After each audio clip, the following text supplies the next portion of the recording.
سورہ مرسلات کی اس آیات میں جس باریکی کی طرف اللہ سبحانہ و تعالیٰ نے اشارہ فرمایا ہے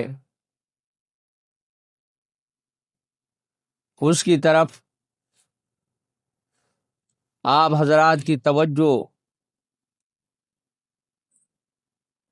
اور التفات مناسب حال سمجھتا ہوں کہ اللہ فرماتے ہیں کہ کیا ہمیں نے تم کو اس ذلیل پانی سے پیدا نہیں کیا؟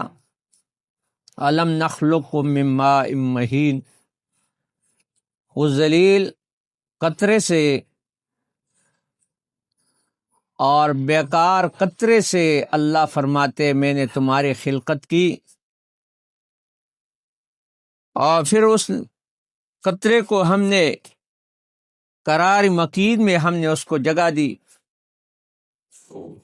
یہاں انسان کی خلقیت کی طرف اشارہ ہے کہ اصل خلقت انسان کا کیا ہے۔ اہل سلوک کے علماء، تصوف کے علماء فرماتے ہیں کہ انسان کی حقیقت جب انسان کے ذہن میں جب آ جاتی ہے تو خود بخود اس کے تکبر کا علاج ہو جاتا ہے۔